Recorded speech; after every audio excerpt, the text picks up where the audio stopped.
বাগানের একদম তাজা তাজা ফ্রেশ কিছু সবজি আর শাক পাতা তুলে নেব। এই শাকটা হচ্ছে কুমড়া পাতা শাক। আসসালামু আলাইকুম, চলুন দেখে নেওয়া যাক। বারান্দা বাগান থেকে কিছু শাক পাতা সংগ্রহ করছি, আর সেই সাথে আছে চাপা শুটকি। আর বুঝেই যাচ্ছেন, এক ডালা শাক সাথে চাপা শুটকি দিয়ে কী রান্না হবে। আর এই রান্নাটা আমার মায়ের হাতে খুবই মজা হয়, ভীষণ মজা।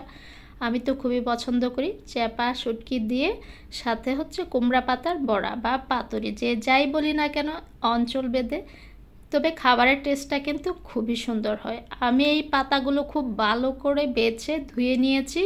ধুয়ে পানি নিয়ে হালকা একটু লবণ ছিটা দিয়ে পাতাগুলো রেখে দিয়েছি। আর এদিকে চাপা শুটকিগুলো ধুয়ে পরিষ্কার করে নিয়েছি। সাথে দিয়ে দিলাম কড়াইতে সরিষার তেল, তারপরে রসুন আর কিছু পেঁয়াজ কুচি। পেঁয়াজটা আমি একবারে দিব না, পরবর্তীতে আবারও দিব।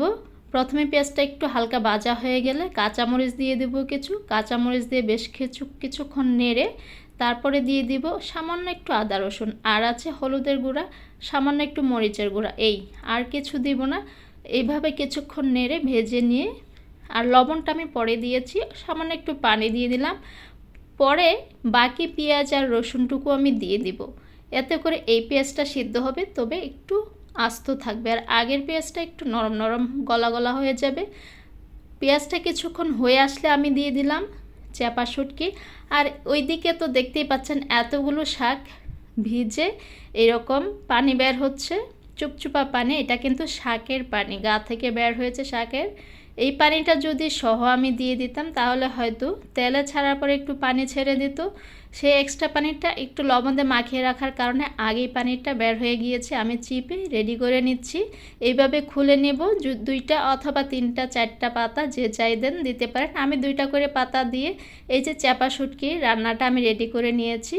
পরিমাণ মতো দিয়ে এটাকে খুব ভালো করে পেঁচিয়ে নেব। সব দিক থেকে পেঁচিয়ে সুন্দর করে সবগুলো রেডি করে নেব এক এক করে। আর এই পাতাটা কুমড়া পাতার বড়াটাই ভীষণ মজার হয়। অন্যান্য পাতা দিয়েও করা যায়, কিন্তু কুমড়া পাতাটার স্বাদটাই অন্যরকম হয়, আমার কাছে তাই মনে হয়। আপনারা কি এইভাবে করেন কিনা আমি জানি না, কিভাবে আপনারা এখন আমাকে জানিয়ে যাবেন। আর এদিকে তো সবগুলো আমি রেডি করে নিয়েছি। আবারও একটু সরিষার তেল দিয়ে দিলাম।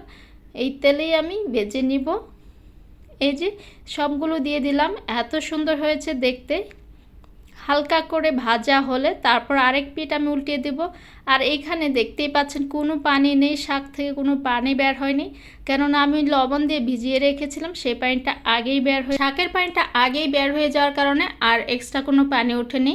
এইভাবে দুই পিঠ ভেজে নেওয়ার পর এদিকে বড়াগুলো কিন্তু হয়ে গেছে। এই যে দেখতে পাচ্ছেন হয়ে গেছে। আশা করি আপনাদের ভালো লাগবে।